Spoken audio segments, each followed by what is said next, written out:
کے گھر والوں پر کیا گزر رہی ہوگی، ان کے گھر میں ان کے بھائیوں پر، ان کے افراد خاندان پر، ان کے دوستوں پر کیا گزر رہی ہوگی۔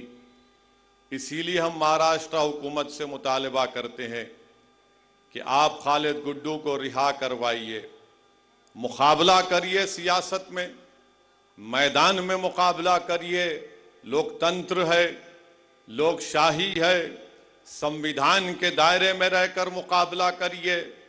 کسی کو جیل میں ڈال کر یہ بہادری کا کام نہیں ہے۔ بہادر وہ ہے جو اپنے مخالفین کو بھی چھوڑے اور کہے کہ آؤ پیارے آزماؤ قسمت، دیکھتے ہیں میدان میں عوام کس کو پسند کرتی ہے۔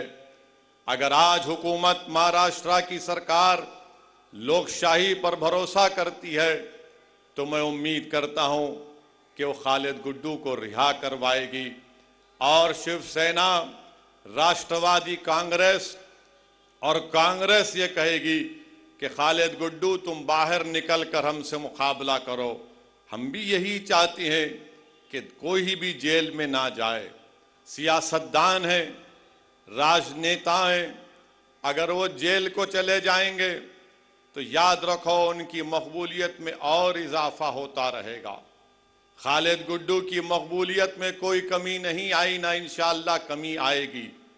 خالد گڈو ایک دن رہا ہوگا، اور جب خالد گڈو رہا ہوگا تو پہلے سے زیادہ طاقتور ایک سیاسی نیتا بن کر رہا ہوگا، اور مجلس اتحاد المسلمین ہمیشہ مظلوموں کا ساتھ دیتی ہے۔ ظلم کرنے والوں یاد رکھو، اقتدار کسی کے پاس رہنے والا نہیں ہے۔ آج تم اقتدار کے نشے میں چور ہو کر مظلوموں کو جیل میں ڈال رہے ہو، مگر انسانیت کی تاریخ گواہ ہے کہ جس حکمران نے اپنی طاقت کے بلبے پر اگر وہ یہ سمجھ رہا ہے کہ کسی کو میں جیل میں ڈال سکتا ہوں، قدرت کا کام یہی ہوتا ہے کہ جو حکمران ظلم کرتا ہے اللہ اسی حکمران کو ایک دن جیل میں ڈالتا ہے اور مظلوم کو تخت و تاج پر بٹھا دیتا ہے، اور وہی کام ہوگا انشاءاللہ تعالی۔ مگر میرے عزیز دوستوں اور بزرگوں، خالد گڈو سے دشمنی اس لیے کیونکہ خالد گڈو پاور کے خلاف ہے۔ کون سا پاور؟ ایک تو راشٹروادی کے ظلم کے خلاف، اور دوسرا ٹورنٹ پاور کے خلاف خالد گڈو نے آواز اٹھائی تھی۔ تو دونوں کو یہ پسند نہیں آیا کہ یہ کون دیوانہ کھڑا ہو گیا جو ہمارے اقتدار کی بنیادوں کو ہلا کے رکھ دے رہا ہے۔